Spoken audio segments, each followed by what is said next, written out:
শুভরাত্রি। Voice of লার পক্ষ থেকে সবাইকে অনেক, অনেক শুভেচ্ছা জানাচ্ছি। অনেকদিন পর আপনার সাথে লাইভ সেমিনারে আমাদের আজকে দেখা হচ্ছে। আসলে ঈদ পরবর্তী সময়ে প্লাস রোজার একটি মাস গিয়েছে। সবকিছু মিলিয়ে আমাদের ভয়েস অফ লার অনেক কার্যক্রমে একটু কি বলবো যে সময় নিয়ে আমরা করতে পারিনি বা সঠিক সময়ে অনেক কিছু করতে পারিনি। তো ইনশাল্লাহ আমরা আশা করছি আস্তে, আস্তে আবার আমরা আমাদের আগের যে প্রোগ্রামগুলো যেভাবে করতাম সেভাবে আবার শুরু হবে। সেই প্রেক্ষিতেই এবং আমাদের যে আজকের যে পর্ব ভূমি ক্রয়ে কত জিজ্ঞাসা বা ভূমি ক্রয়ের ক্ষেত্রে জিজ্ঞাসা, এটা আমাদের একটি পর্ব হয়েছিল। তারই ধারাবাহিকতা আজকে আমাদের দ্বিতীয় পর্ব শুরু হচ্ছে বা আমরা শুরু করতে যাচ্ছি। আপনাদের কোনো জিজ্ঞাসা থাকলে আপনারা আমাদের ইনবক্সে নক করবেন। আমাদের সাথে আছেন অ্যাডভোকেট লায়লা নাসরিন আপা। আসলে তার সাথে পরিচয় হয়ে আমাদের অনুষ্ঠান শুরু করে দিচ্ছি। যেহেতু গরমের রাত, অনেক গরম পড়েছে। আমরা আশা করছি আমাদের প্রোগ্রাম তাড়াতাড়ি শুরু করে তাড়াতাড়ি শেষ করব। তারপর এর মধ্যে যদি ইম্পর্টেন্ট কারো কিছু জানার থাকে আমাদের আপনারা ভয়েস অফ জানাবেন। জি, আপু কেমন আছেন? জি, আসসালামু আলাইকুম। আলহামদুলিল্লাহ ভালো আছি। প্রচন্ড গরমেও মানে আল্লাহকে সুস্থ রেখেছেন, এটাই অনেক বড় একটা নিয়ামত হ্যাঁ, আর কি। আসলে আসলে আলহামদুলিল্লাহ আমরা সবাই ভালো আছি, যদিও অনেকে অনেক কষ্ট হচ্ছে। আমরা বিভিন্ন অনেক খারাপ সংবাদ শুনতে পাচ্ছি, তারপরেও করার কিছু নেই, প্রকৃতির নিয়ম যেটা। হ্যাঁ, প্রকৃতি যেভাবে আমাদেরকে নিয়ে যাচ্ছে, যে আমরা তো এখন সোশ্যাল মিডিয়ার যুগে আছি, প্রায় দেখছি এটা আমাদের উপর একটা কি বলবো, প্রকৃতি কোনো একটি প্রতিশোধ দিচ্ছে। আমরা গাছ রোপণ করছি, অনেক গাছ কেটে ফেলছি। হ্যাঁ, গাছের সংখ্যা আমাদের বাংলাদেশে অনেক কমে যাচ্ছে। এই কারণে মনে হয় এবার গরমের দাবদাহটা অনেক বেশি। তো আপনারা সবাই বেশি করে গাছ লাগাবেন। আসলে এভাবেই প্রকৃতি আমাদের শিখিয়ে দিয়ে যায় বাঁচার জন্য কিভাবে সঠিকভাবে চলতে হবে, এটা কিন্তু এভাবে শিখিয়ে দিয়ে যায়। আমরা সবাই একটু সচেতন হই আর বেশি করে গাছ লাগাই। জি আপু, আমরা তো আপনার সাথে আরেকটি প্রোগ্রাম করেছি। আপনি ছিলেন ওই প্রোগ্রামে, আমাদের যে হোস্ট যখন আপনি এটা করেছিলেন, এবং কি আমাদের আপনি জানেন যে অনেক প্রশ্ন এসেছিল। আমরা সেটা সঠিকভাবে উত্তর দিতে পেরেছি, যেহেতু আপনি একজন প্র্যাকটিসিং লয়ার, ব্যস্ত থাকেন, সময় দিতে পারেননি। আবার আপনাকে ধন্যবাদ জানাচ্ছি, আপনি আবার সময় বের করে আমাদেরকে এই সময়টা দিয়েছেন। তারপর আমাদের প্রোগ্রামে চলে যাই। সময় হয়ে গেছে অনেক, 10টায় শুরু করার কথা ছিল, আমরা 10:30টায় শুরু করেছি। হ্যাঁ, জি আপু, আমরা তো আপনার হয়তো মনে আছে যে আমরা ওই সময় যেটা বলেছিলাম যে জমি ক্রয় করতে আমাদের কি করণীয়, হ্যাঁ, কি কি আমাদের ইম্পর্টেন্ট যে বিষয়গুলো, গুরুত্বপূর্ণ বিষয়গুলো আমরা আলোচনা করেছিলাম। আপনি সেই ধারাবাহিকতায় একটু যদি একটু রিকল করতেন জিনিসগুলো, যে জমি ক্রয় করার আগে ও পরে আমাদের করণীয় কি, আমরা আপনার সাথে এই আলোচনা নিয়ে আমাদের আলোচনা শুরু করতে চাচ্ছি। যে আপু আনমিউট করে নিন। আপু আপনার মিউট হয়ে আছে মনে হয়। তাহলে আপু মিউট হয়ে আছে। হ্যাঁ, হ্যাঁ, হ্যাঁ, সরি। হ্যাঁ, হ্যাঁ, ইটস ওকে, ইটস ওকে, হ্যাঁ। জি। তো একটা মানুষ দেখা যায় যে সারা জীবন কষ্ট করে সঞ্চয় করে একটা জমি খুব শখ করে কিনেছেন, কিন্তু দেখা গেল যে পর্যাপ্ত পরিমাণ উনি সেটার আহ খোঁজ খবর নিচ্ছেন না, বা হয়তো বা কোনো পরিচিত লোকের মাধ্যমে নিচ্ছেন, তাকে সেই ফ্রডের একটা শিকার হচ্ছেন বিভিন্ন ভাবে। এবং কোর্টে গেলে দেখা যায় মানুষের হয়রানি যে কত রকম ভাবে হচ্ছে, এবং সিভিল মামলা প্রচুর বেড়ে গেছে এখন জমির দাম বেড়ে যাওয়াতে। এখন মানুষ মানে দেখা যাচ্ছে আগে যেখানে বিঘা বা সে অনুযায়ী মানুষ এমনি অনেক সময় দেখা যেত, আগে শুনেছি যে দান করে দিত মানুষ, মানে সেই, কিন্তু এখন দেখা যায় শতাংশ আকারে মানুষের জমি নিয়ে মামলা হচ্ছে, এবং সেগুলো বেশিরভাগই দেখা যাচ্ছে ছোট ছোট ভুলের কারণে। হয়তোবা উনি জমি কিনেছেন, রেজিস্ট্রেশন করেননি, হয়তোবা উনি জমিটা আগে যে দাতা আরেকজনের কাছে বায়না করে রেখেছেন, উনার কাছে পরবর্তীতে বায়না করেছেন, এবং জমির তফসিলি ঠিক মতো মাপ আছে কিনা সেটা খেয়াল করেননি। হ্যাঁ, অনেক ভাবে অনেক রকম শিকার হচ্ছে মানুষজন।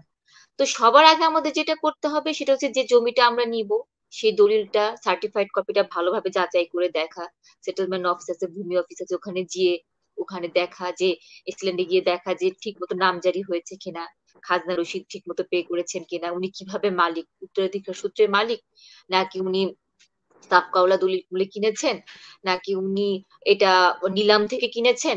বিভিন্ন ভাবে জমি ক্রয় করে থাকতে পারেন, সেই দলিলটা ভালোভাবে চেক করা, এবং সেই খাজনা রেকর্ড যাবতীয় সবকিছু খাজনা ঠিক মতো দিয়েছেন কিনা, রেজিস্ট্রেশন করেছেন কিনা, এবং আহ একটা ম্যাপ, জমির সবসময় একটা ম্যাপ থাকে, সেই ম্যাপটাকে দেখা যে সেই জায়গাটাই জমিটা সেই মানে পরিমাণ জমিটা সেখানে অবস্থিত কিনা, দাগ নাম্বার ঠিক আছে কিনা, এবং শুধু তাই না, একজন যে জমি মাপেন, হ্যাঁ, তার সঙ্গে গিয়ে ওই জমিটা পর্যবেক্ষণ করা, আশেপাশে যদি কোনো মানে প্রতিবেশী থাকে তাদেরকে জিজ্ঞেস করা যে এই জমিটার কোনো সমস্যা আছে কিনা। এবং আমি বলেছিলাম এর আগেও যে অবশ্যই জমি ক্রয় করার আগে বায়না করে নেওয়া ভালো। কারণ বায়না করে নিলে হয় কি, পরবর্তী কোনো সমস্যা অকার করলে সময় পাওয়া যায়। সরাসরি সাফ কবলা করে দিলে হয় কি, সময়টা কম পাওয়া যায়, মানে সময়টা থাকে, তখন দেখা যায় সাফ কবলা দলিল হয়ে গেলে রেজিস্ট্রেশনের পর্যায়ে চলে যায়। কিন্তু যদি আগে ওনারা বায়না করে রাখেন এবং দেখেন, ওখানে অবশ্যই একটা বোর্ড লাগিয়ে দিবেন যে বায়না সূত্রের মালিক উমুক, ওনার কাছ থেকে কিনেছেন। তো মানে মোট কথা হলো যে একটা দলিল মানে ভালোভাবে সার্টিফাইড কপি দেখা এবং খাজা এভরিথিং দেখে তারপর জমিটাকে নেগোসিয়েশনে এসে অবশ্যই জমিটা নিজের নামে, মানে দলিল হওয়ার ক্রয় করা পরে ফাইনাল। হ্যাঁ, এরপরে হ্যাঁ। খাজনা নিজের নামে করে নিতে হবে, নামজারি নিজের নামে করে নিতে হবে, ওখানে মাপ করে নিজেকে অবস্থান দখল বুঝে নিতে হবে। হ্যাঁ, এবং ওই সঙ্গে যেটা হচ্ছে যে দলিল তো সঙ্গে সঙ্গে পাবেন না, সার্টিফাইড কপি পাবেন, এটা রিসিট দেয়। সেই রিসিটটাও আপনাকে যত্ন করে রাখতে হবে এবং পরবর্তী যখন মূল দলিল আপনি 4-5 বছর পরে যখন পাবেন, তখন সেটা যত্ন করে রাখা এবং সময় মতো খাজনা নামজারি এগুলো করে ফেলা। অনেক ধন্যবাদ আপু। ভিউয়ার যারা আপনারা আমাদের অনুষ্ঠান দেখছেন বা পরে দেখবেন, আপনারা কিন্তু আমাদের আগের যে পর্বটি আছে সেখানেও ডিটেলস আপা অনেক ভালোভাবে আলোচনা করেছেন এইসব বিষয়ে। আপনারা একটু দেখে নিবেন। তারপরেও যদি কারো কোনো প্রশ্ন থাকে আমাদের ভয়েস অফ লতে আপনারা নক করবেন। আমরা যথাসাধ্য এবং যথাসময়ে চেষ্টা করব আপনাদেরকে সেটার অ্যান্সার দেওয়ার বা সেই সমস্যাটার পরামর্শ দেওয়ার। আচ্ছা আপা, তাহলে আজকে আমরা আমাদের যে মূল বিষয়গুলো যেগুলো নিয়ে আমরা আলোচনা করতে যাচ্ছিলাম সেই বিষয়ে চলে যাই। এই বিষয়গুলো কিন্তু আমাদের ওই সময়তেই অনেকেই আপনার প্রশ্ন করেছেন এবং কি আমাদের ইনবক্সেও ভয়েস অফ লর ইনবক্সে প্রশ্নগুলো এসেছে, সেই প্রেক্ষিতেই আজকে আমাদের লাইভ। প্রথমেই আপা, এখন আপনি যেটা বললেন যে এখন কিন্তু জমি ক্রয় বিক্রয় অনেক বেড়ে গেছে আগের তুলনায়। খুব ছোট ছোট জমিও কিন্তু অনেক বিক্রি হচ্ছে, দেখা যাচ্ছে 2.5 কাঠা 2 কাঠা 1.5 কাঠা জমিও বিক্রি হচ্ছে। হ্যাঁ, মানুষ একটা জাস্ট একটা মাথা গোঁজার ঠাঁই নিজের করার জন্য কিন্তু এরকম ভাবে জমি বিক্রয় করছে এবং ক্রয়ও করছে। তো যেটা আমি বলছিলাম, পাওয়ার অফ অ্যাটর্নি কিন্তু আমরা দেখি আইনজীবীরা, বিশেষ করে আপনি যেহেতু একজন সিভিল লয়ার, আপনার তো এটা বেশি আপনি দেখেন যে পাওয়ার অফ অ্যাটর্নি মূলে কিন্তু অনেকেই সম্পদের দেখা যায় ক্রয় বিক্রয় কিন্তু চলে আসে। হ্যাঁ, যে পাওয়ার অফ অ্যাটর্নি বিষয়টা আপনার সাথে কিছু আপনি পরিষ্কার করতে, যে আসলে এটা কি, পাওয়ার অফ অ্যাটর্নিটা কি? পাওয়ার অফ অ্যাটর্নিটা হলো কোনো ব্যক্তি দলিলের মাধ্যমে অপর একটি ব্যক্তির সাথে মানে একটা কাজ সম্পাদন করার জন্য যে আইনানুগ ভাবে যে মানে ক্ষমতা অর্পণ করেন, সেটাই হলো ওই পাওয়ার অফ অ্যাটর্নি। এবং এটা কিন্তু পাওয়ার অফ অ্যাটর্নিটা দেওয়া মানে এটা না যে দাতা উনাকে মালিকানা বা দখল বুঝিয়ে দিচ্ছে। এটা শুধু নির্দিষ্ট একটা কাজের জন্য এবং নির্দিষ্ট একটা সময়ের জন্য এই পাওয়ার অফ অ্যাটর্নিটা কাজে মানে কার্যকর থাকে। এরপর দেখা যায় এটা বাতিল হয়ে যায় সময়ের সাথে বা কাজটা সম্পাদনের সাথে। এবং যেটা হয়, অনেক সময় মনে করি কি আমরা যে এটা হেবা করে এই পাওয়ার অফ অ্যাটর্নিটা নেওয়ার পর যিনি গ্রহীতা, উনি দেখা যায় সময় হেবা বা দান, এগুলো কিন্তু পাওয়ার অফ অ্যাটর্নিতে হয় না, কখনোই না। সরকারের পক্ষ হয়ে আপনি এটা পাওয়ার অফ অ্যাটর্নি করলেন, এটা কিন্তু আপনি পারবেন না। বা অনেক সময় দেখা যায় যে ট্যাক্স ফাঁকি দেওয়ার জন্য অনেক সময় দেখা যায় যে হেবা করে দিচ্ছে। তো পাওয়ার অফ অ্যাটর্নিটা শুধু একটা আপনাকে একটা অবস্থান বা আপনার একটা পজিশন বা আপনাকে একটা ক্ষমতা অর্পণ করা যে আপনি ওই কাজটাই শুধু সম্পাদন করবেন। সেটা একজন যে ব্যক্তিটা নির্ধারণ করবেন, তার সেই ব্যক্তির হয়ে। একটা নির্দিষ্ট সময় মনে হয় এখানে থাকবে না? একটা সময় কি এখানে বেঁধে দেওয়া থাকে? সেটা কাজ সম্পাদনের উপরও ডিপেন্ড করতে পারে, সময়ের উপরও আচ্ছা, ডিপেন্ড করতে পারে, সেটা নির্ভর করবে আপনার সেই দলিলে কি বলা আছে। আচ্ছা, আচ্ছা। জি, ভিউয়ার, এই পাওয়ার অফ অ্যাটর্নি বা আমোক্তারনামা যেটা আমরা বলি, এটা কিন্তু ইম্পর্টেন্ট একটা ইস্যু। বর্তমানে অনেকেই আছেন যারা নাকি দেখা যায় বিশেষ করে দেশের বাইরে কেউ থাকলে সে দেখা যায় তার কোনো পরিচিত কারো কাছে এই পাওয়ার অফ অ্যাটর্নি দিয়ে যায়, যেহেতু সে হুট করে চলে আসবে না জমি বিক্রয় সম্পর্কে মানে সম্পর্কিত, যাতে সবকিছু সে দেখাশোনা করতে পারে এরকম একটা ক্ষমতা অর্পণ করে দিয়ে যায়। কিন্তু এটা কিন্তু মূল ক্ষমতা কিন্তু তার না। হ্যাঁ, তো এবং কি নির্দিষ্ট, যেটা আপা বললো যে নির্দিষ্ট সময়ে কিন্তু, এবং কি সেটা দলিলেও থাকতে পারে, উল্লেখ থাকতে পারে, আবার কার্য সম্পাদনেও উল্লেখ থাকতে পারে। এভাবে কিন্তু এটা কিন্তু অ্যাকচুয়ালি এই দলিলটা আগে যেটা ছিল 1882 সালের যে আইনটা, এবং সেটা মানে আমাদের সংবিধানের 149 অনুচ্ছেদ অনুযায়ী এই পাওয়ার অফ অ্যাটর্নিটা করা হতো। কিন্তু 2012 সালে এসে যখন স্টেট ডেভেলপিং এর ক্ষেত্রে, যখন রিয়েল এস্টেট ডেভেলপিং এর ক্ষেত্রে দেখা গেল যে এই পাওয়ার অফ অ্যাটর্নি কিন্তু অনেক মানে কার্যকর এইসব হুম, ক্ষেত্রে, হুম, তখন কি হুম, করলো 1882 সালের ওটা কিন্তু আইনটা কিন্তু একদম মানে বাতিল হয়ে গেল। এখন যেটা হচ্ছে 2012 সালের 35 নম্বর আইন অনুযায়ী পাওয়ার অফ অ্যাটর্নিটা মানে করা হচ্ছে, এবং বিধিমালা 2015 অনুযায়ী এই পাওয়ার অফ অ্যাটর্নি সাধারণত কার্যকর হয়ে থাকে।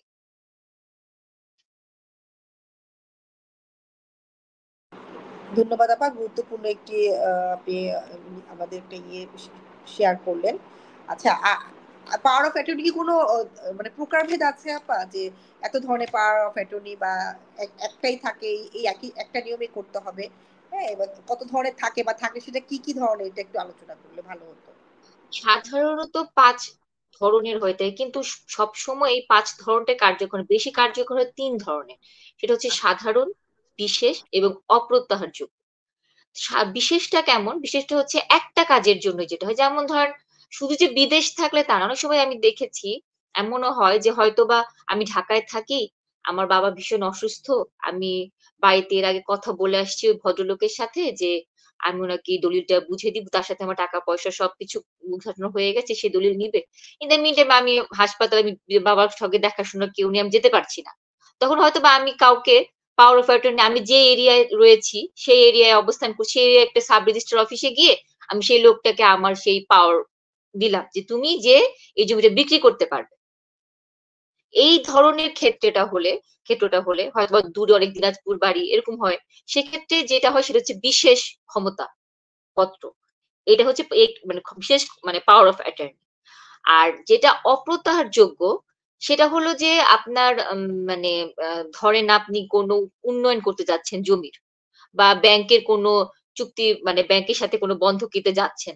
সেক্ষেত্রে যে পাওয়ারটা দেওয়া হয় সেটা হচ্ছে অপ্রত্যাহারযোগ্য পাওয়ার।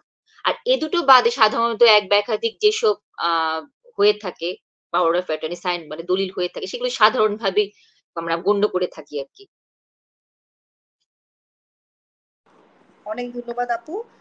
আচ্ছা, পার একজন আমাদের প্রশ্ন করেছিল যে পার মূলে, যদি পাওয়ার অফ অ্যাটর্নি মূলে কি জমির মালিক হওয়া যায় কিনা? না, না, কখনোই না।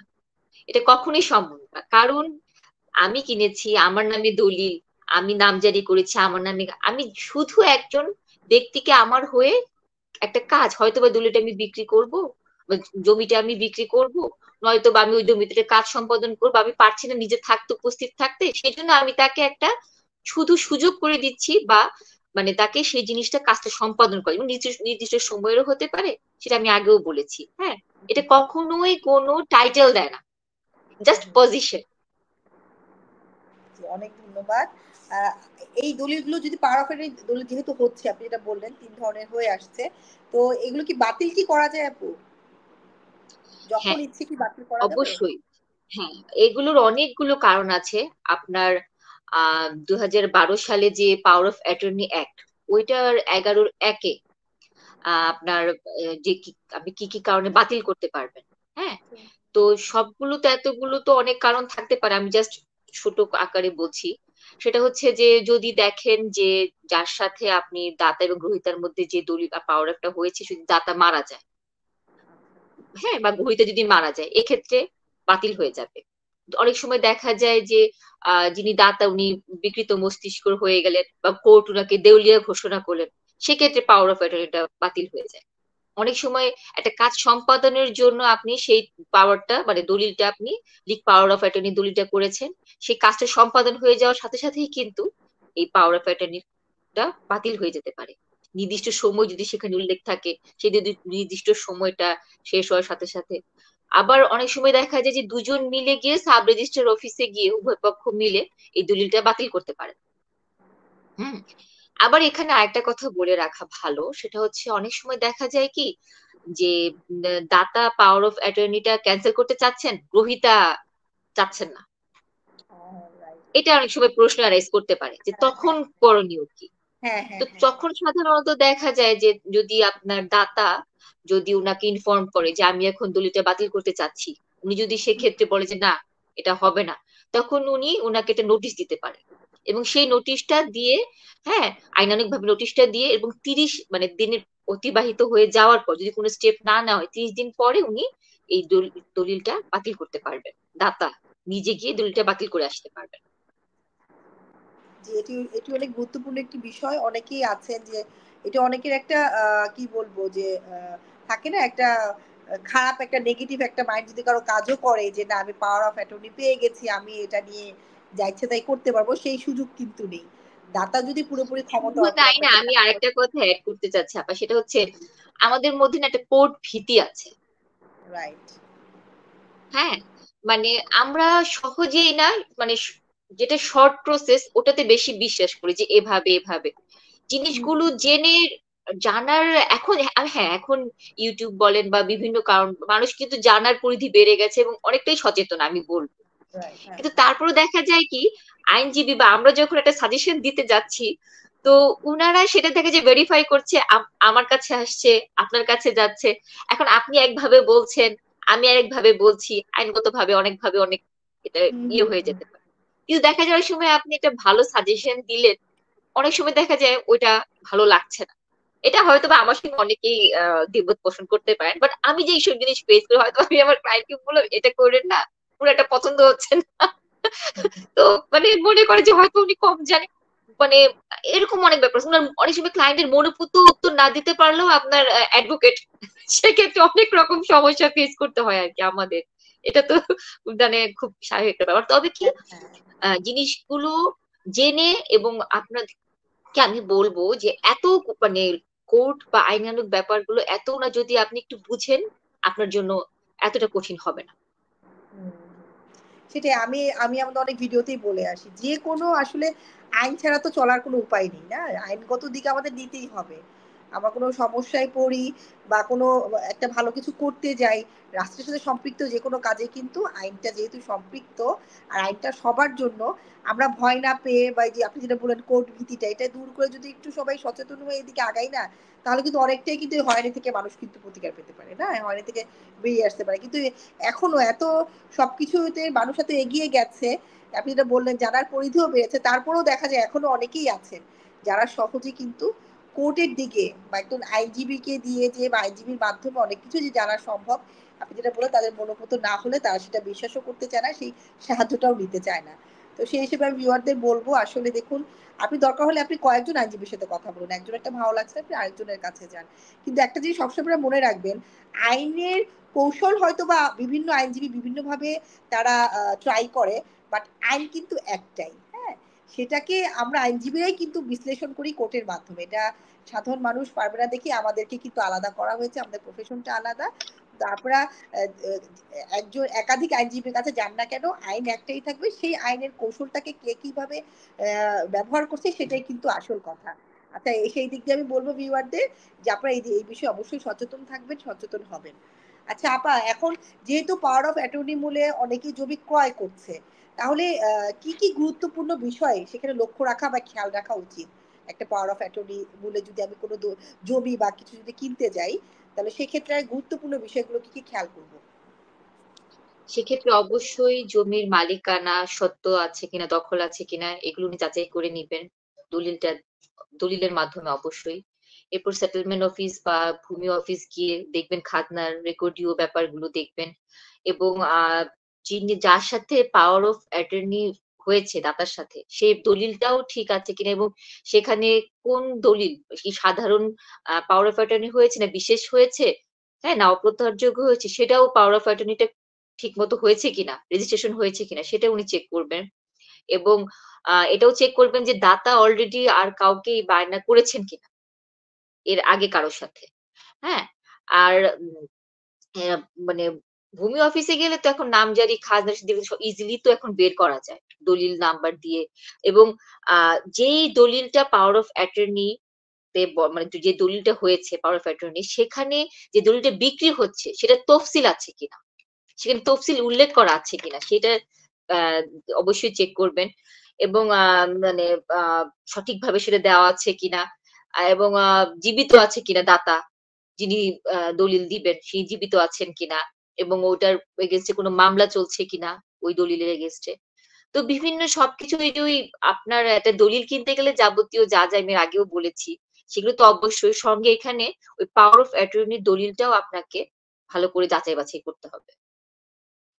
আপা আরেকটা বিষয় যে পাওয়ার অফ অ্যাটর্নির বিষয়ে কোনো রেজিস্ট্রেশনে কি কোনো ওইখানে ব্যাপার থাকে যে একটা পাওয়ার অফ অ্যাটর্নি কেউ করলো সেটা রেজিস্ট্রি করতে হবে বা এরকম কি কোনো বিষয় আছে? অবশ্যই এখন তো রেজিস্ট্রেশন অ্যাক্ট একদম মাস্ট। রেজিস্ট্রেশন ছাড়া কোনো কিছুই এখন আপনার আইনগতভাবে এটার কোনো মূল্যায়ন থাকবে না। যদি আপনি রেজিস্ট্রেশন না করেন। সবকিছুতেই এখন আপনাকে অবশ্যই সেটা রেজিস্ট্রেশন সরকার একটা নির্দিষ্ট মূল্য নির্ধারণ করে দিয়েছেন। তবে আমি বলব কি আমরা রেজিস্ট্রেশনটাকে যদিও বা কোটি, কোটি টাকার সম্পত্তি কিনছি বা রেজিস্ট্রেশন করছি না। হয়তোবা সেখানে ৬ লাখ, ৭ লাখ, ৮ লাখ বা ১০ লাখ এরকম যাচ্ছে। রেজিস্ট্রেশনটা করে নিলে নিজের জন্যও একটা ভরসা যে না আমার দলিলটা একদম সঠিক। আমি মানে যাচাই বাছাই করে কিনেছি। এটা আমার নামে আমি রেজিস্ট্রেশন করে নিয়েছি। এবং পাওয়ার অফ অ্যাটর্নির ক্ষেত্রে ওটা খুবই ইম্পোর্টেন্ট। যে দেখে নেওয়া যে কারণ সে তো ফ্রড ও হতে পারে। সে তো দলিল মূলে মানে ওভাবে নাও মালিক মানে পাওয়ার অফ অ্যাটর্নি নাও তো পেয়ে থাকতে পারে। কারণ আমরা যখন দাতাকে দেখতে পাচ্ছি না, তার মাধ্যমে দলিলটা কিনছি, তাহলে তো তাকে বিশ্বাস পুরোপুরি আমাদের করা উচিত না। যতক্ষণ না আমরা কাগজ দেখছি। জি আপা আপনি ঠিকই বলেছেন যে যেহেতু দেখা যায় যে অনেক fraudulent এর ব্যাপার থেকে যায়, হ্যাঁ? এরকম ফ্রডের অনেক ব্যাপার ঘটছে। তো সেহেতু কিন্তু অবশ্যই আপনারা কিন্তু পাওয়ার অফ অ্যাটর্নি মূলে কোনো জমি যদি বা যেই সম্পত্তি আপনারা ক্রয় করতে যান, আপা যেই বিষয়গুলো বলল, গুরুত্ব সহকারে সেগুলো আপনারা যাচাই বাছাই করবেন। এখানে আরেকটি কথা আমি একটু কমেন্টস পড়বো একটু আগে একজন লিখেছেন। আসলে আপার কথা যদি বলি অনেকে আইনজীবীর উপরে আস্থার চাইতে কিন্তু দেখা যায় দেখা যায় কি বলবো যে দালাল থাকে অনেক আরো অন্যান্য পারিপার্শ্বিক অনেক মানুষজন ঘোরাঘুরি করে তাদের উপর আস্থাটা বেশি থাকে হ্যাঁ তারা মনে করে এখানে থেকে কাজটা করলেই মনে হয় তাড়াতাড়ি হবে বা আমরা তাড়াতাড়ি করতে পারবো এরকম অনেক ভালো লোভনীয় বলেছেন। এটাও কিন্তু ঠিক।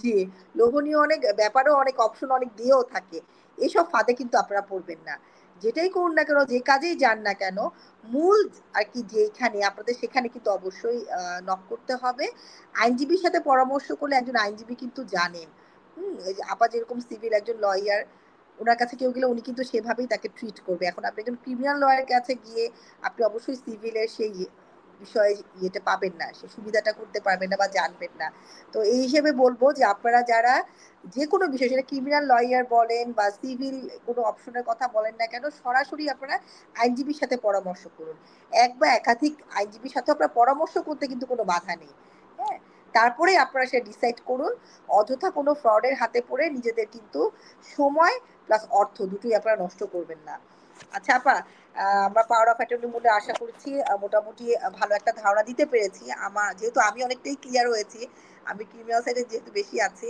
আমার ওদিকে প্র্যাকটিস তো আপনার সিভিল এই ব্যাপারটাতে আমার মনে হলো যে অনেকটা ক্লিয়ার হয়েছে তো ভিউয়ার আপনারা যখন কোনো পাওয়ার অফ যেটা আমি একটু আগে বললাম পাওয়ার অফ অ্যাটর্নি মূলে যখন কোনো সম্পদ ক্রয় করবেন অবশ্যই এই বিষয়গুলো আপনারা বিবেচনা করবেন আর এরপরও যদি আপনাদের কোনো প্রশ্ন থাকে আমাদের ইনবক্স করবেন আমরা আশা করি আপনাদের সেইটার উত্তর দিতে পারবো আচ্ছা আপা এখন আরেকটি গুরুত্বপূর্ণ বিষয় সম্পত্তি ক্রয়ের ব্যাপারে ওয়ারিশের সম্পত্তি নিয়ে কিন্তু অনেক আহ দেখা যায় যে ঝামেলা পোহাতে হয় অনেকেই ঝামেলা পোহাতে হয় তো ওয়ারিশের সম্পত্তি কেনার বিষয়ে হ্যাঁ বিবেচ্য বিষয়গুলো কি কি কোন কোন বিষয়গুলো আমাদের খেয়াল রাখতে হবে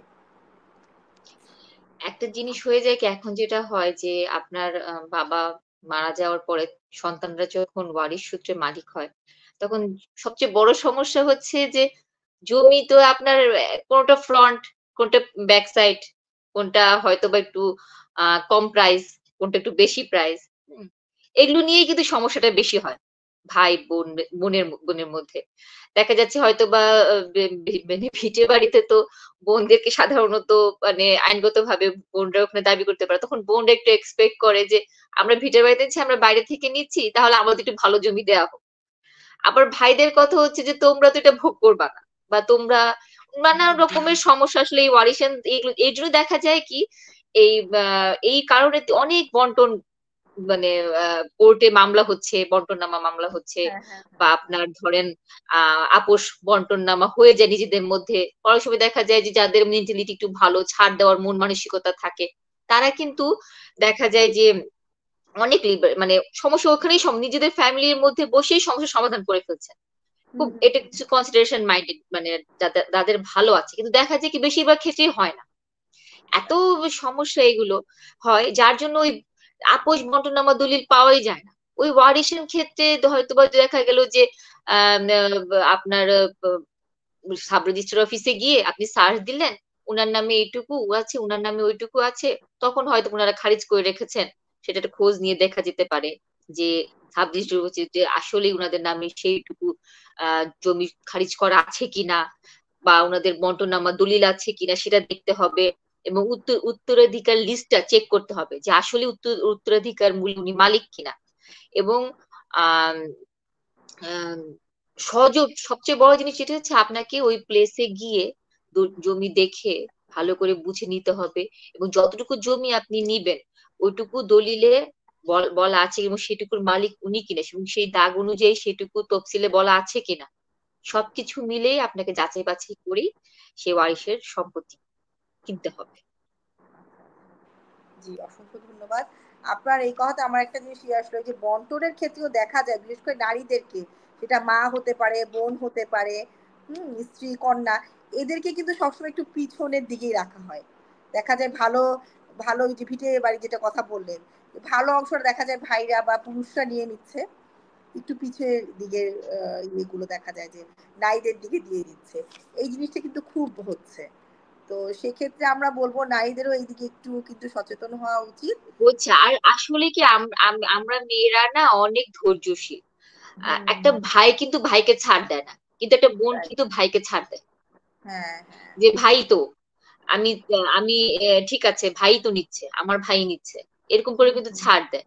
কিন্তু হুম, দেখবেন যে দু ভাইয়ের ক্ষেত্রে কিন্তু এরকম হয় না, ও এটা বেশি পাচ্ছে, এটা কম পাচ্ছি। এরকম- আর জমি জমার ব্যাপারটা সম্পূর্ণই ডিপেন্ড করবে যে আপনি একটা জমিতে সারা জীবন আপনি ভোগ করতে পারবেন। এটা কিন্তু মাথায় রাখা উচিত যে আপনি যতটুকু আপনি পাচ্ছেন সেটাও আপনি অনেক সময় দেখা যায় অনেক সেটুকুও মানুষ দখলে রাখতে পারে না কিন্তু।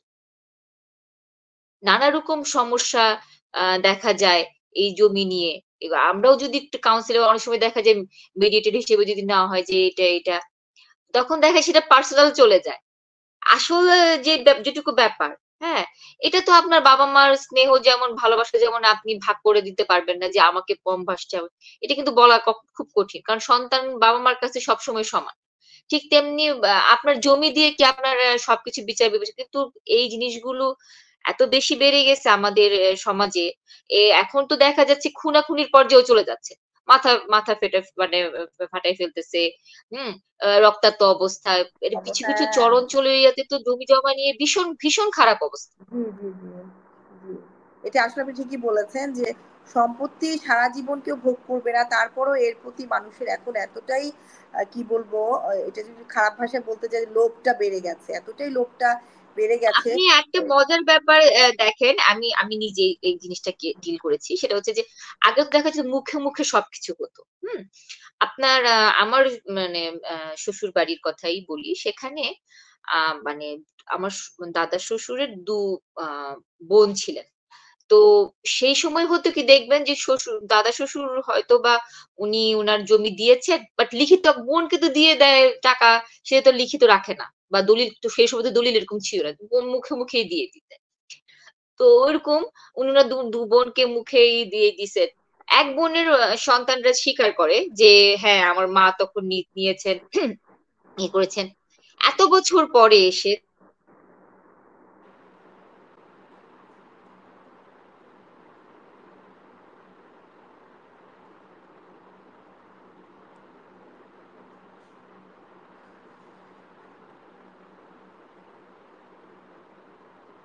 সরি, মনে লাইনটা হয় মনে হয় হ্যাঁ, ডিস্টার্ব করছিল। হ্যাঁ, না ইটস ওকে, ঠিক এখন আছে। জি, দেখা আপনি যাচ্ছে? বলেন। হ্যাঁ, হ্যাঁ। হ্যাঁ। তো দেখা যাচ্ছে কি উনার ওই বোনের সন্তানরা এসে এখন দাবি করছে যে আচ্ছা। কোথায়? কোন তো দলিল নাই। আমরা তো কোন দলিল পাই নাই। বা আমরা তো কোন টাকা পাই নাই। হ্যাঁ, এখানে আমাদের অংশ আছে। তখন তো আপনার কাছে কোন দেখানোর মতো তো দলিল, তখন আপনি দিতে বাধ্য। কারণ যেহেতু সে আইনগতভাবেই বলেন, আর মানে আপনার যদি ইসলামিক মতে বলেন, সে তো হুম, হুম, প্রাপ্য। হুম, হুম। আসলে এখন এই এই সমস্যাগুলো বেড়ে গেছে, জমির দাম বেড়ে যাওয়াতে এখন যে হ্যাঁ, হ্যাঁ, পূর্ববর্তী ওয়ারিশ গুলো এই এই সমস্যাগুলো বেশিরভাগই এইগুলোই সমস্যা বেড়ে গেছে। জি, জি। আসলে আপনি ঠিকই বলেছেন যে মানুষের মধ্যে এই ব্যাপারটাই এখন বেশি গ্রো করছে। আবার অনেক এরকমই আমিও এরকম প্রবলেম দেখেছি আপা যে দেখা যাচ্ছে যে ওয়ারিশি সম্পত্তিগুলোর মধ্যে একজন হয়তোবা নাবালক ছিল। এর ভিতরেই বন্টন হ্যাঁ, হয়ে গেছে। সে যখন সাবালক হচ্ছে সে তখন ওই বিক্রির অংশটুকুই সে আবার দাবি করে বসছে। হ্যাঁ? এরকম আসলে কি বলবো যেটা বললেন যে মেন্টালিটি বা ছাড় দেওয়ার যে এক্ষেত্রে ব্যাপারগুলো কিন্তু থাকে নিয়ম হচ্ছে কোর্ট থেকে পারমিশন নেওয়া।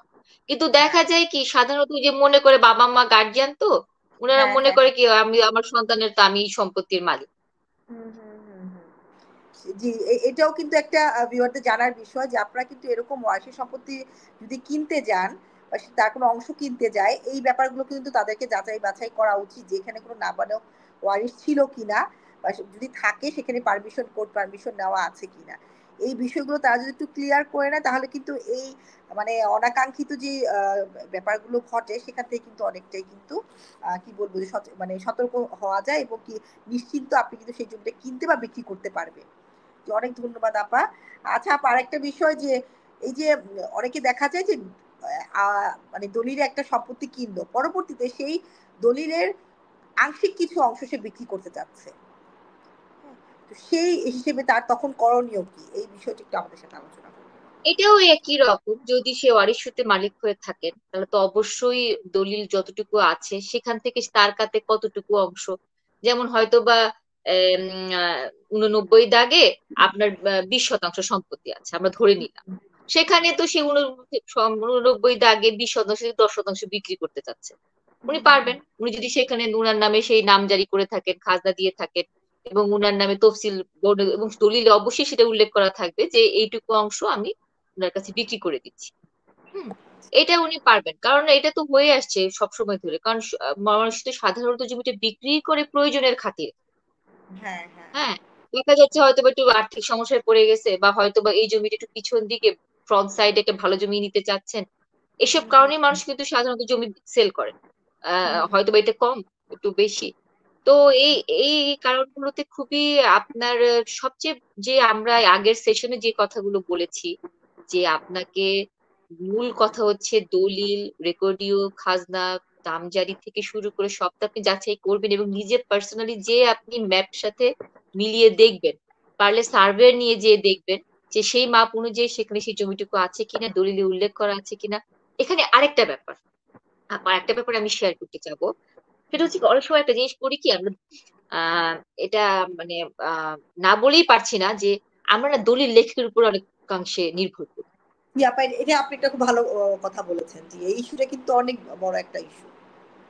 হ্যাঁ, তো দলিল লেখক উনি, হ্যাঁ উনি দীর্ঘদিন ধরে কাজ করতে করতে, আমি উনাকে বলবো না যে উনি অনভিজ্ঞ, উনার একটা আইডিয়া থাকে, খুব সিম্পল ব্যাপার। কিন্তু যদি আপনি মানে ভালো কোনো সাজেশন, আইনগত কোনো সাজেশন, তো মনে হয় যে উকিলের কাছে যাব, উনাকে ফি দিব বা কি এরকম চিন্তা করি আমি।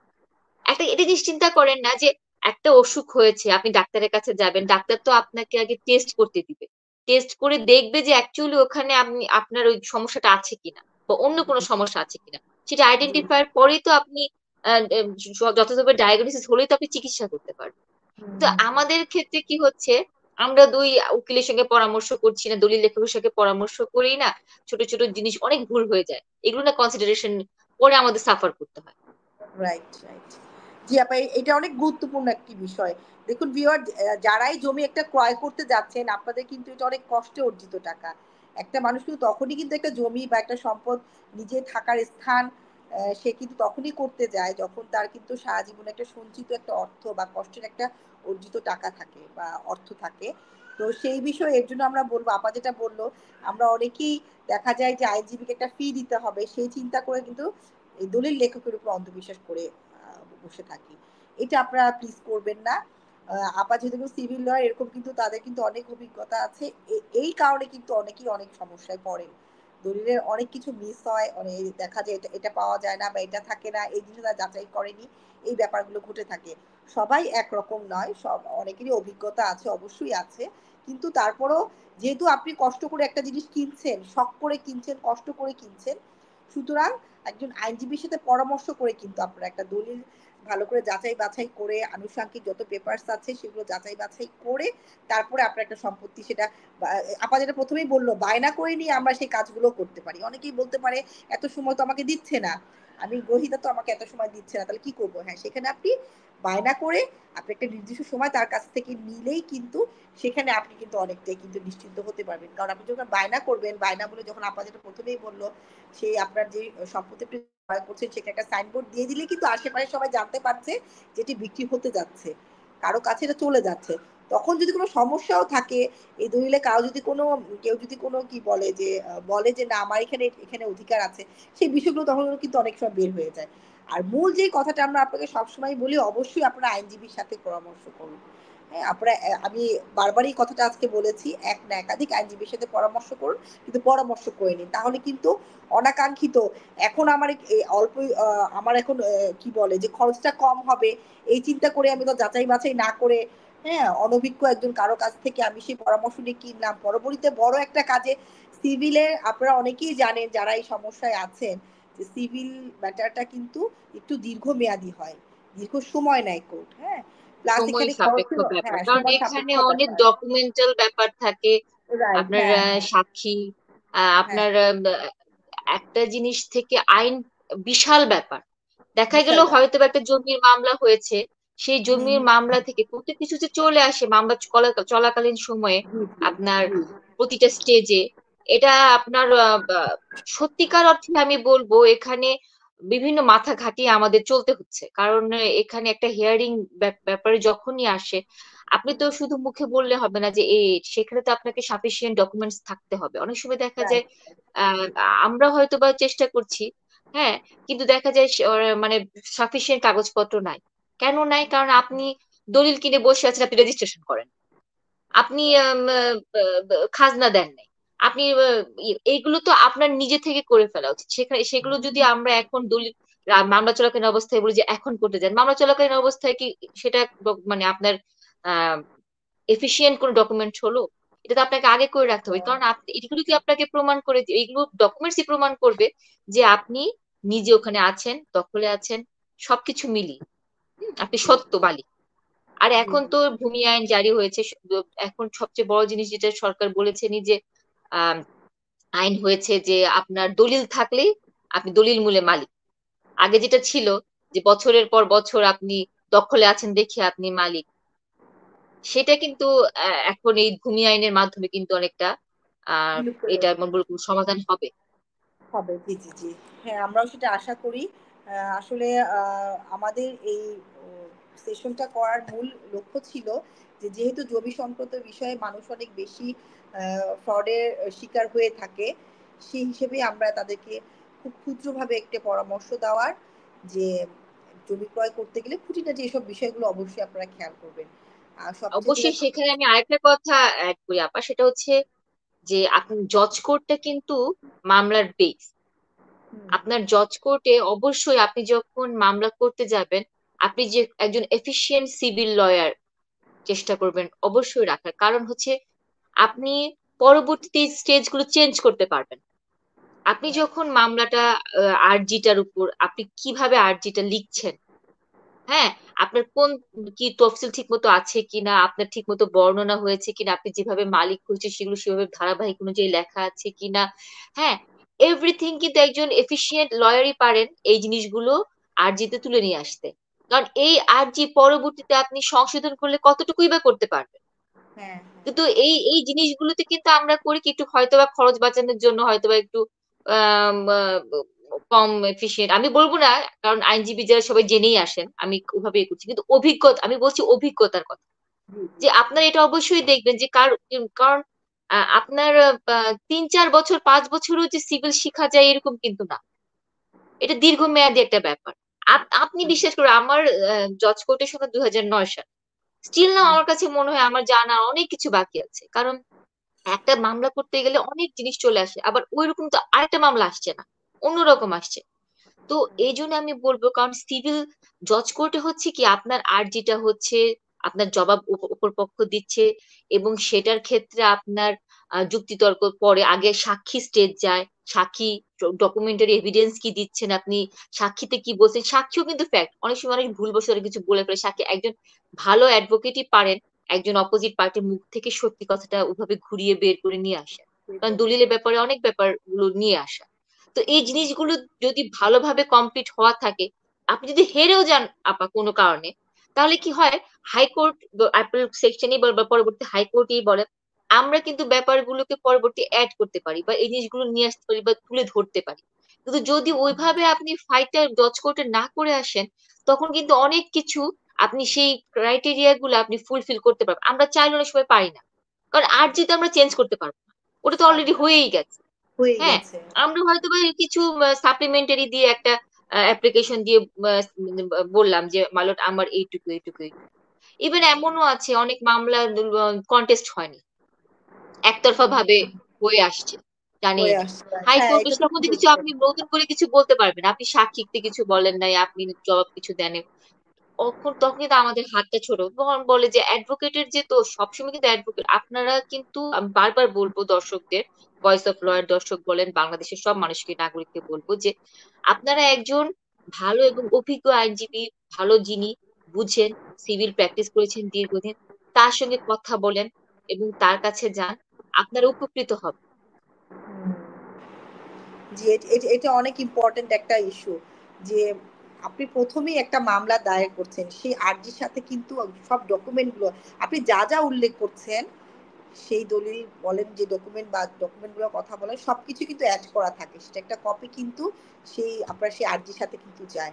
তো প্রথমেই যদি সেগুলো মিসিং থাকে, পরবর্তীতে সেগুলো অ্যাড করে আপনাদের হ্যাঁ সংশোধন হয়, হয় না সেটা না, কিন্তু আপনি যেটা বললেন সবকিছুই খুঁটে খুঁটে আবার অনেক সময় বের করাও হয় না। কারণ একটা যেহেতু আপা যেটা বললো যে দীর্ঘ সময় সাপেক্ষ একটা ব্যাপার থেকে যায়, অনেক কিছু মিসিং হলে কিন্তু অনেক ডকুমেন্ট অনেক সময় পাওয়া যায় না। তো প্রথমেই আপনারা কিন্তু অবশ্যই যখন একটা মামলা যদি আপনারা করতেই যান শুরু, অবশ্যই অভিজ্ঞ এফিসিয়েন্ট একজন লয়ের কাছে আপনারা যাবেন যার দীর্ঘ অভিজ্ঞতা আছে, তাহলে কিন্তু সেই জিনিসগুলো কিন্তু প্রথম থেকে কিন্তু আপনার সুন্দরভাবে কিন্তু বেরিয়ে আসবে। আর যদি নাকি আপনি নিম্ন আদালতে হেরেই যান বা আপনি রায় নাও পান, এই দিকে কিন্তু উচ্চ আদালত আছে, আপনার সঠিক কাগজ থাকলে উচ্চ আদালতেও পরে যদি আপনি ভালো একজন লয়ারের কাছে যান, সেও কিন্তু এক্ষেত্রে অনেক কিছু বের করে আনতে পারবে। তো এই বিষয়ে অবশ্যই আপনারা সচেতন থাকবেন। আপা আমরা কিছু কমেন্ট এসেছে, কমেন্ট গুলো একটু পড়ে নিই। হ্যাঁ, আমাদের অনুষ্ঠান প্রায় শেষের দিকে। একজন লিখেছেন গুরুত্বপূর্ণ আলোচনা, সাখাওয়াত হোসেন, ধন্যবাদ আপনাকে।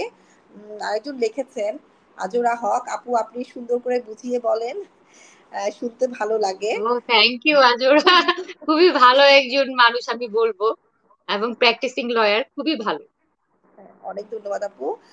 আসলে আজও অনেকগুলো কমেন্ট করেছেন আমাদের কথার প্রেক্ষিতেই, যে জজ কোর্টে মামলার 12টা বাজায়, হাইকোর্টে এসে সবকিছু পেতে চায় মামলায়।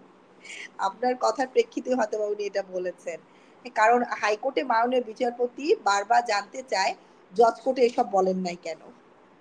জি আপনি ঠিকই বলেছেন, তখন আমাদের করার কিছু থাকে না। যে কোনো মামলায় কিন্তু ভিউয়ার আপনারা জানেন যে যেহেতু নিম্ন আদালত থেকে শুরু হয়, উচ্চ আদালত, নিম্ন আদালতে যখন একটু সংক্ষুব্ধ হয় তখন কিন্তু সে উচ্চ আদালতে যায়। সুতরাং নিম্ন আদালতে কিন্তু অবশ্যই আপনাকে একজন ভালো লয়ের শরণাপন্ন হতে হবে, একজন ভালো আইনজীবী, সে সুকৌশলে সুন্দরভাবে কিন্তু আপনি আপনার যে সমস্যাটা সে আইনের মাধ্যমে তুলে ধরবে, এবং সেই প্রেক্ষিতে কিন্তু যে নাকি পরবর্তীতে যদি সেই জিনিসগুলো ধারাবাহিকভাবে ভালোভাবে হয়ে আসে, উচ্চ আদালতে কিন্তু এটা বড় একটা হাতিয়ার হয়ে থাকে আইনজীবীর জন্য। হ্যাঁ, সেটা অনেক সুবিধা হয়। তো এই দিক দিয়ে আপনারা সচেতন থাকবেন। অভিজ্ঞতা দেখে, তার এফিসিয়েন্সি দেখে আপনারা অবশ্যই লয়ার নির্বাচন করবেন। আবারও বলছি, এক এক নয় একাধিক আইনজীবীও আপনারা দেখতে পারেন, কিন্তু আপনারা সেটা যাচাই করুন। হ্যাঁ, আর আরেকটা বিষয় আমি একটা কথাই বলতে চাই, আমাদের একটা অনেকেই বলে থাকে যে আইনজীবীরা তো সিভিল লয়াররা তো অনেক ফি নিয়ে থাকে। দেখুন, একটা সিভিল লয়ারের কাছে যখন আপনি যাবেন, আপনি তার ডকুমেন্ট গুলো দিবেন, তারও কিন্তু অনেক এখানে অনেক এফোর্ট দেওয়া লাগে, সেই কাগজগুলো নিয়ে প্রতিটা হ্যাঁ, এক একটা আমার যেটা এখানে মনে আরেকটা হয়। আমি কথা disturb for sorry for interruption, কিন্তু হ্যাঁ, আমি এটা না বলেই পারছি না। সেটা হচ্ছে যে আমরা কিন্তু আপনাদেরই ভয়েস, রাইট, রাইট, এটি আমি বলতে আপনারা নিয়েছিলাম। আমাদেরকে কাগজ হ্যাঁ, বুঝিয়ে হ্যাঁ, দিয়ে যাচ্ছেন, বাট কোর্টকে এগুলো সম্পূর্ণভাবে বুঝিয়ে দেওয়ার দায়িত্ব কিন্তু আমাদের, এবং আমাদের সারাক্ষণ কিন্তু এগুলো নিয়ে স্টাডি করতে হয়, পড়ে সবকিছু রাইট। কোনো খুঁত কিছু বাকি আছে না সবকিছু, আমাদের ব্রেন প্রচুর পরিমাণ খাটতে হয়।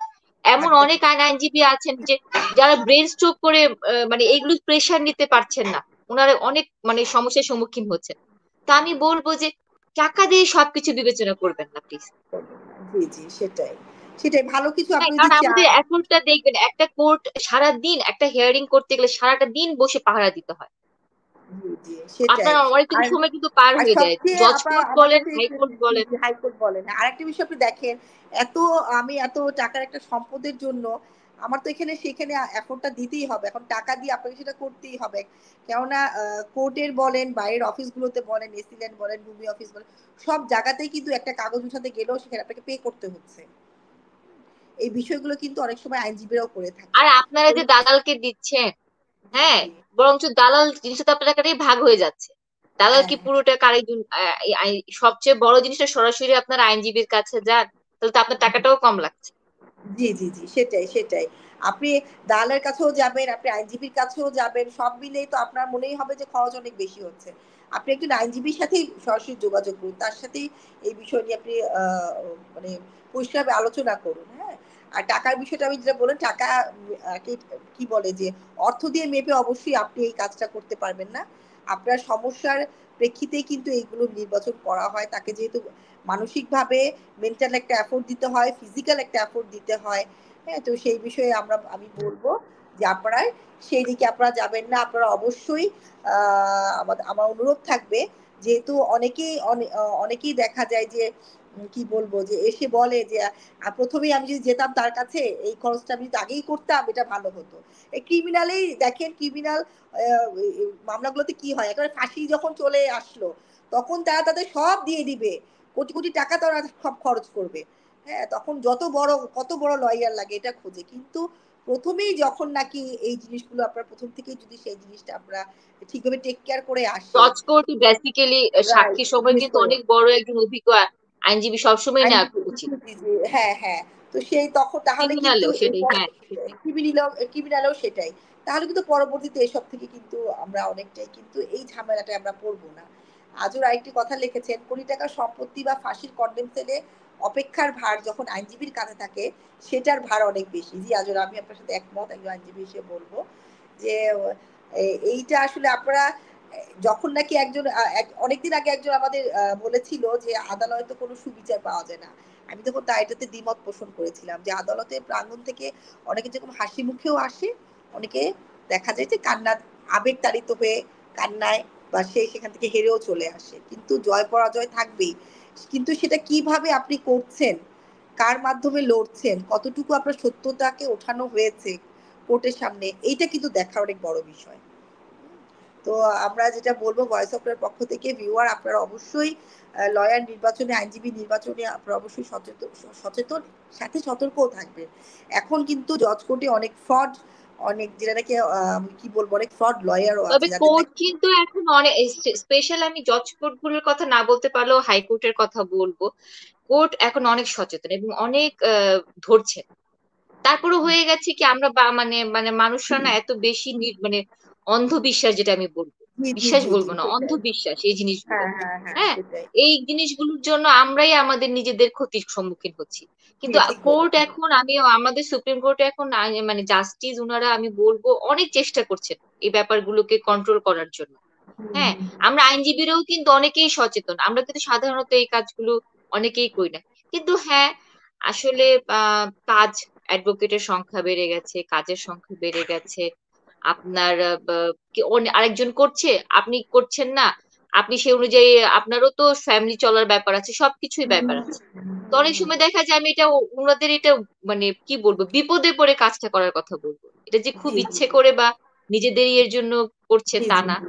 হ্যাঁ, হ্যাঁ, তবে আমাদের সব একটু যেমন মাঝখানে কি হলো, ওই যে তরমুজের দাম বেড়ে গেল, তরমুজ খাওয়াই সব অফ করেছে, তখন তরমুজ দেখবেন যে অটোমেটিক তরমুজের দাম কমে গেছে।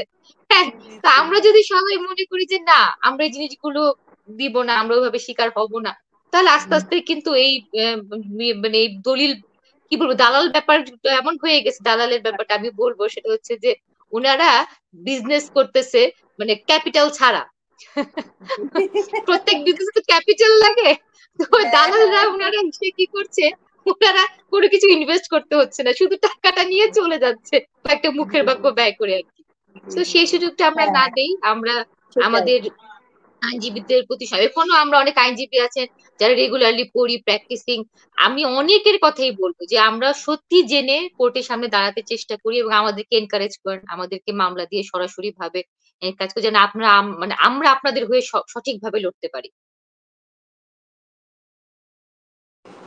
দুঃখিত, মনে হয় একটু নেটওয়ার্কের প্রবলেম হয়েছিল। জি আপা, আপনি ঠিক বলেছেন, আমি আপনার সাথে সহমত যে এই বিষয়ে দালালদের খপ্পরে আমাদের কিন্তু ভয়েস অফ লয়ার অনেক লয়ারাই দেখবেন, আইনজীবীরা কিন্তু এই বিষয়টা বারবার অ্যাওয়ার করে যে আপনারা দালালের খপ্পরে পড়ে কিন্তু ভুল কোনো ডিসিশনে যাবেন না।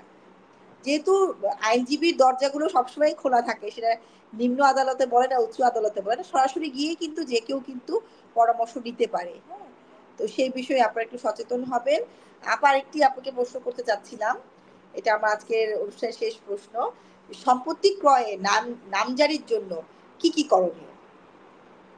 নামজারির ক্ষেত্রে অবশ্যই আপনাকে তো সেই দলিলটা আপনার নামে করতে হবে। সেই দলিলটা নিয়ে আপনি যাবেন, নামজারি রেকর্ডীয় মূলে খাজনা করবেন, রসিদ দিবেন, রেকর্ড নামজারি করে নিবেন, মিউটেশন করে নিবেন, এবং আপনি আ আ সেখানে যে ওয়ারিশ সূত্রে কি মালিক হচ্ছেন না কিভাবে মালিক হচ্ছেন সেটা তো অবশ্যই, বা কোর্ট অনেক সময় দেখা যায় রায় ডিগ্রি হয় সেটার ক্ষেত্রে সেই কাগজ জমা দিয়ে আপনি আপনার নামে নামজারি, মিউটেশন যাবতীয় যাই বলেন, রেকর্ডীয় যাই বলেন, এগুলো নামজারি করে নিবেন।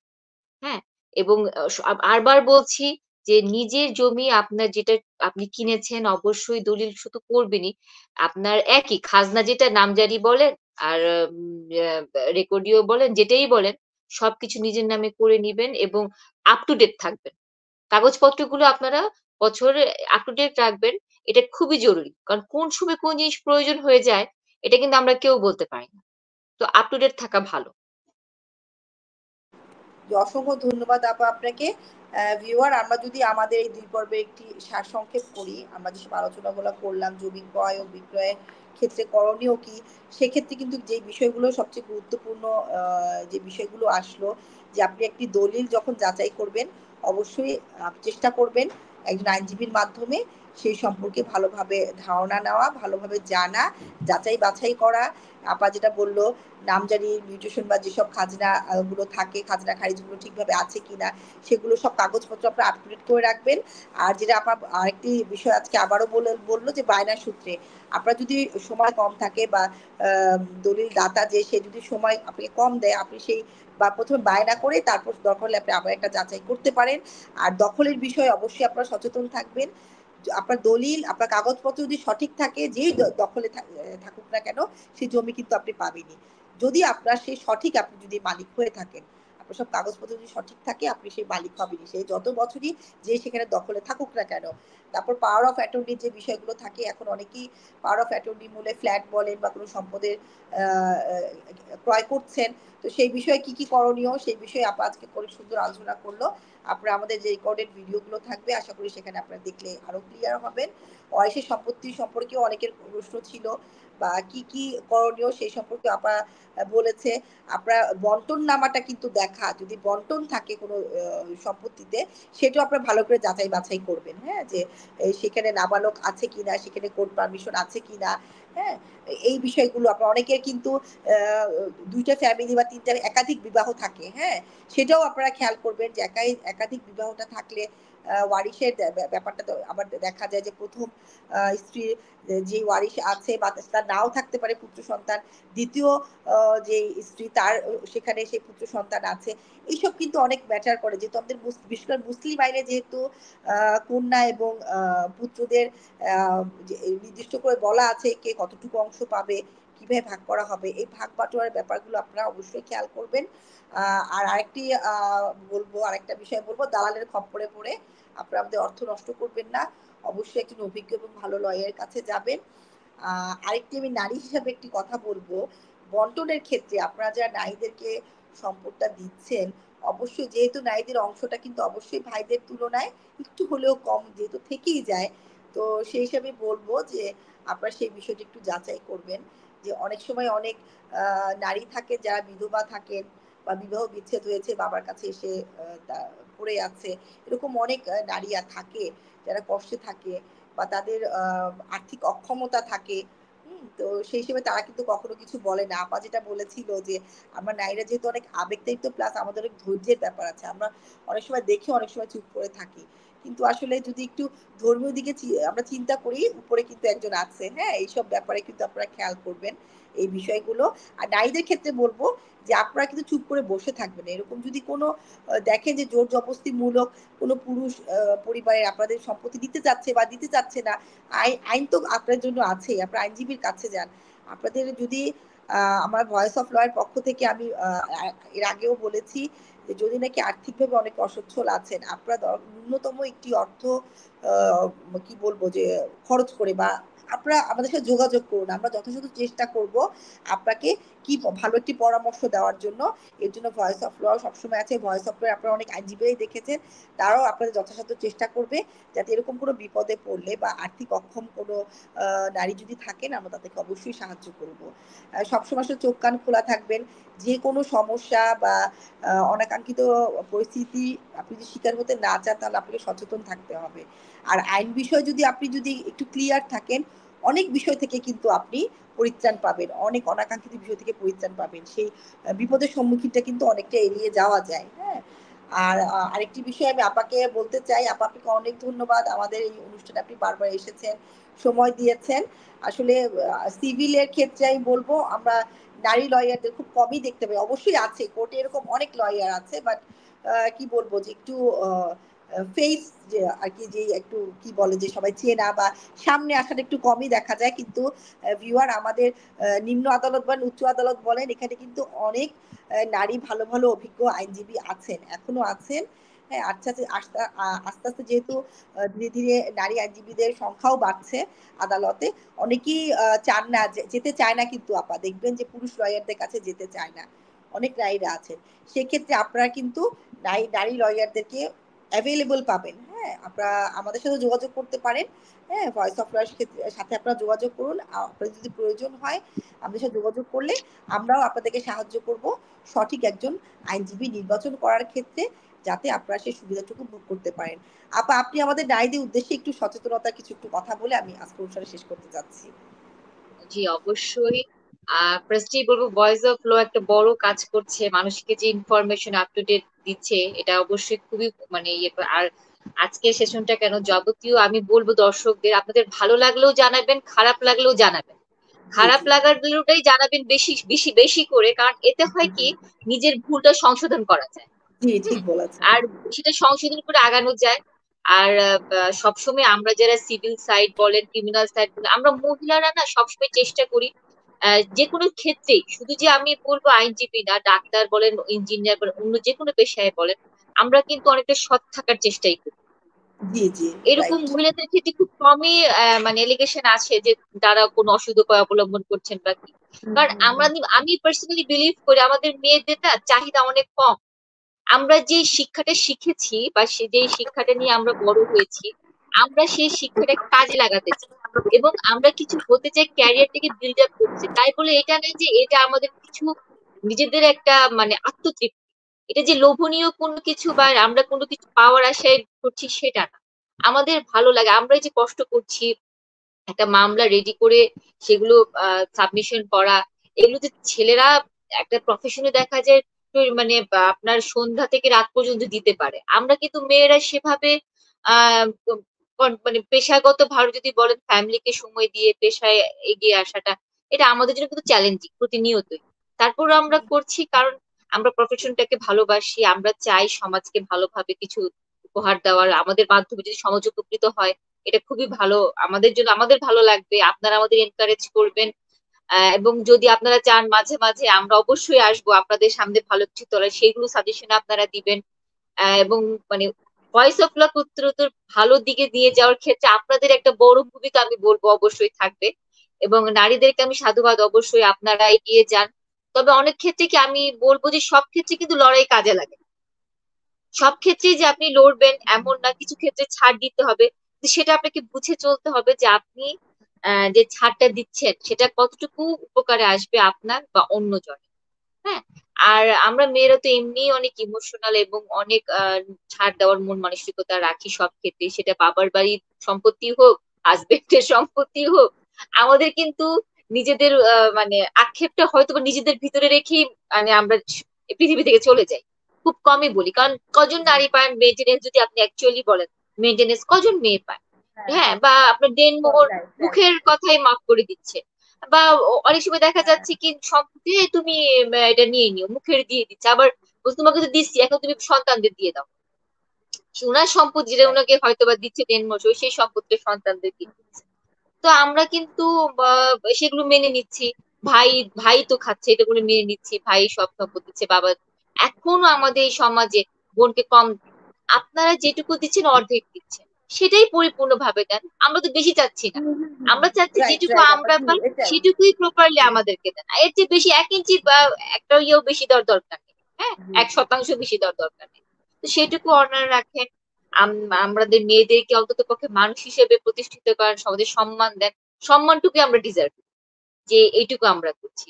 আমাদেরকে মানে হেলাচেতা ভাবে না নিয়ে আমাদের একটা সম্মান মানে দেন, এটাই আমরা ডিজার্ভ করি, যেটা সেটাই সেটুকুই দেন। এবং সবসময় সবার ভালো চাই, চাই একটা ভালোভাবে আমাদের দেশে গিয়ে যাক। স্পেশালি ল সাইডটাতে যে এখন অবস্থা চলছে, আমাদের এখন শক্তভাবে নিজেদের যদি একটু অবস্থান করতে চাই, সেখানে আমাদের নিজেদেরকে অনেক কিছু ছাড় দিয়ে এগিয়ে যেতে হবে। আমরা চাচ্ছি আপনারা আমাদের সাথে আসেন, এবং আশা করি ইনশাল্লাহ বাংলাদেশ একটা ভালো দিকে ল অ্যান্ড অর্ডার অবশ্যই মানে স্টাবলিশ করতে পারবে ইনশাল্লাহ। অসংখ্য ধন্যবাদ আপু। আপু অনেক মূল্যবান এবং সুন্দর কথা বলেছেন ভিউয়ার।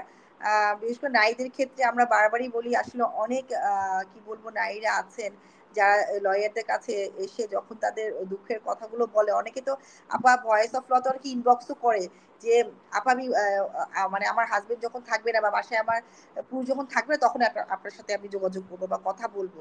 তারা সেই বিষয়তে কিছু করার জন্যও ভয় পায়।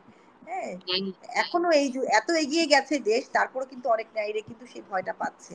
আপনার ভয় পাবার এখানে আরেকটা কিছুই নাই। ব্যাপার আছে যেটা আমি সিভিল সাইড যদি বা কথা বলছি, বাট ক্রিমিনাল একটা সাইড না বলেই পারছি না। আহ, এখন না বাবা মার একটা জিনিস বাছাই বাছাই করে না। এখন কিন্তু মানুষ সাইকোলজিক্যাল অসুস্থ থাকে ছেলেরা। Right right right.